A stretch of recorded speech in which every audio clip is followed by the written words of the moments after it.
you on E, these people leave your life. So I try to, basically remind the Muslims of why you shouldn't take this religion for granted. And I also try to remind the Muslims to be mindful of the impressions that you make.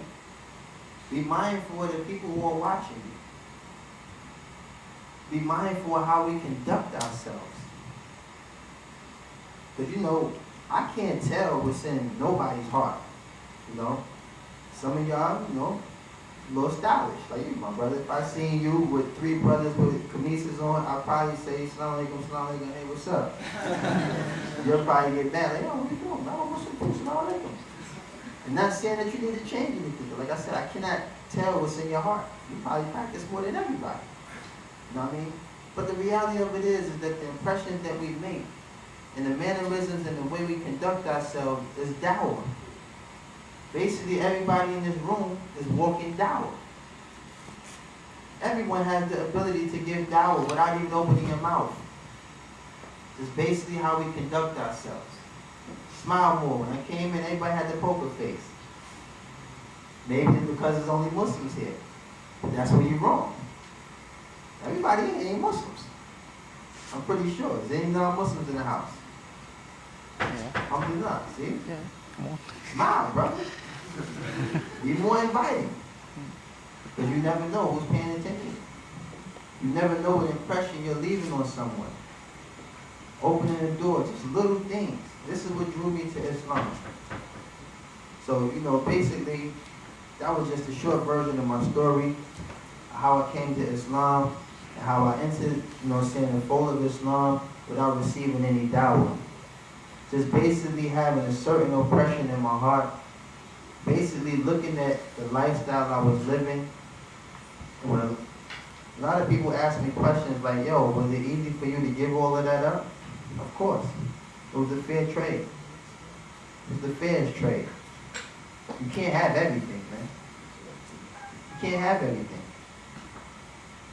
And that's the problem with some of us as Muslims. We try to incorporate things that we know don't belong in this deen, or we try to incorporate things to suffice our desire to do certain things that's not in accordance to what we are upon. And when you think of the word Islam, submission, submit. If you look at Islam like an airline, right? All you need is 2 carry-on bags. Kitab of Allah, the Sunnah of the Prophet Sallallahu Alaihi Wasallam. And by looking around, a lot of brothers come from other countries, I can tell. Y'all been in that airport where you seen that poor Miskeen family sitting over there with 17 bags, the house light, 3 cats, a dog. Each member of the family got 3 bags of their own. And you wonder why they missed their flight. And they're actually sleeping in the airport for the next 2 days. Think of Islam like that. 2 carry-on bags. This flight is going to Jannah, inshallah. I've been to every party out there.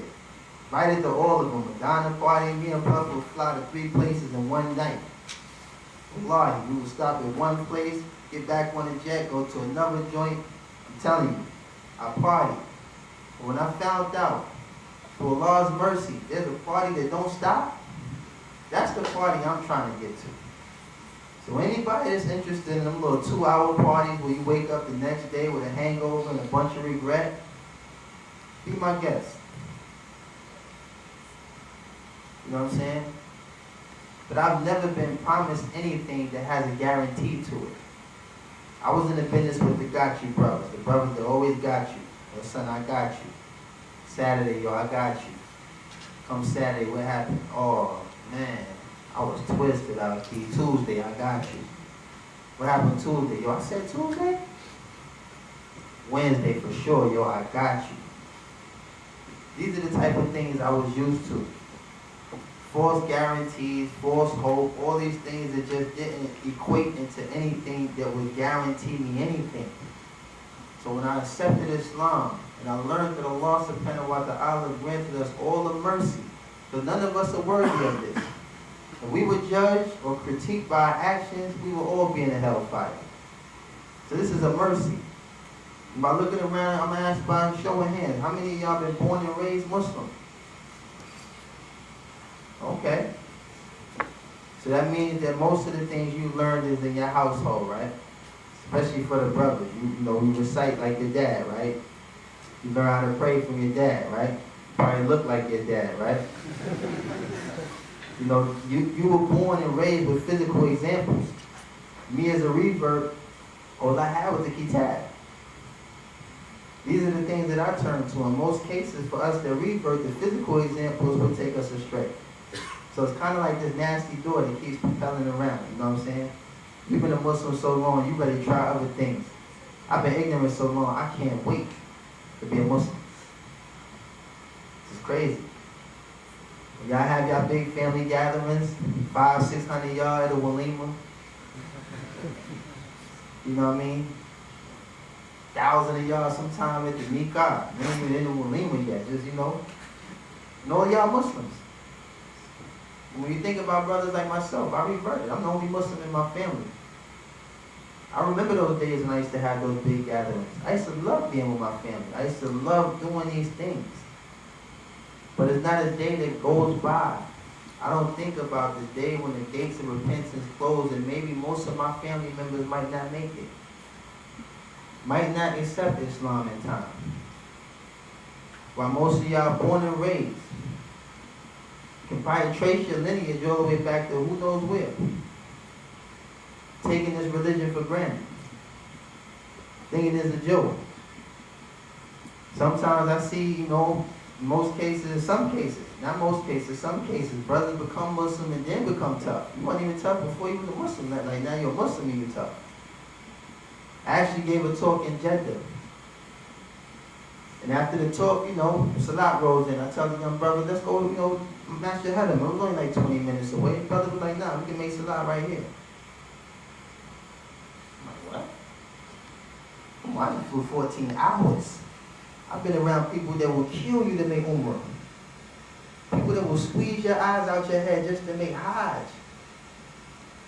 And you that neglectful that y'all just want to pray right here?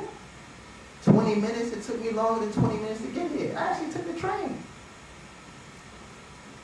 And what's cool about it? You know, because I'm coming to be with my brothers and sisters. So 20 minutes to go pray and match your head would have been nothing for me. And I didn't blow the brother's spot up or nothing, but they didn't understand how I felt in me. Then there was another brother, I'm not going to say his name, but he's like single-handedly poisoning the youth in Jeddah. There's a young brother riding around the Hummer, you know, smoking weed and stuff. You got a lot of the young brothers following him. So you know I couldn't wait to meet him. So the brothers invited him to this little eatery we was at, and he came in. He was like, yo, Loon, what up? I said, yo, my name is Amir, yo. I said, yo, what's up, though? I said, no, salam alaikum. He's like, nah, yo, West Side.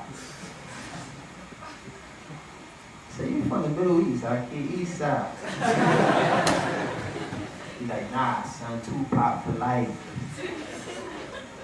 I'm like, Tupac dead. You know, I didn't want to give a brother the satisfaction to think that what he was doing was right. You understand?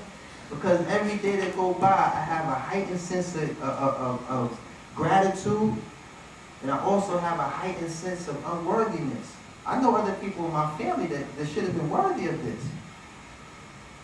You know, I can't question or even challenge the qadr of Allah, why he chose me. My grandmother's a nicer person. She influences most of the family. Maybe if she became Muslim, we all would have became Muslim. Why did he choose me? I don't question these things. But it's just a reminder, you know what I'm saying, that brothers, y'all have to, and sisters as well, we cannot take this religion for granted. You know, because I thirst for this. I stand up at night and pray. I'm just thirsty. I'm so grateful. Because I was nowhere near the path of Islam. Nowhere near this. And if these certain examples didn't play a significant role in my life, I probably would have never found Islam. And Allah knows best. And a lot of times what I hear when you ask certain brothers, they'll, oh, what are you? What's the first thing you say? Pakistani. I'm Somalian. I'm this, I'm that. Oh, and I'm a Muslim. Why not be a Muslim first? I live in New York. You're not going to meet one Jewish person that's going to tell you, I'm Scottish, I'm German. You're going to say I'm Jewish. Like a banner. No hesitation. But when you approach Muslims, you always come first with your culture, your ethnicity, what country you come from. People ask me, I ain't going to tell you I'm black. I'm a Muslim. I'm proud to be a Muslim. You understand? I'm proud to be a Muslim. I don't want to acknowledge myself as nothing else. I wore the black jacket for years, man. Muslim. What's so hard about that? Why do people feel the urge to compromise yourself? Why is it a situation where you're forced to pray somewhere outside the masjid and you're more worried about who's looking? Like, yo, they're going to think I'm crazy. I'm just going to do it anyway. Why when you look like this person right here should feel guilty? That you don't love Allah enough that you won't put your face on the floor. That you won't take the most beloved part of your body and place it on the floor. You should feel guilty. I don't feel guilty. I was at the biggest amusement park in Atlanta. Me, my son, a bunch of little brothers, you know what I'm saying, from the masjid, man, we went to some restaurant, we didn't buy water or nothing. We took all their napkins. We made a musella in the busiest, biggest amusement park. And it probably was one of my best salat yet. Allah knows best. But it's like I really, you know, when I travel and I see some of the things, even with some of the sisters, I hear certain cases, yo, one day I am going with a hijab, you know. The hijab is not your enemy. Like you having a debate with a piece of cloth. Why you ain't looking at it like I'm being disobedient to Allah? Because the commandment was revealed in the Quran.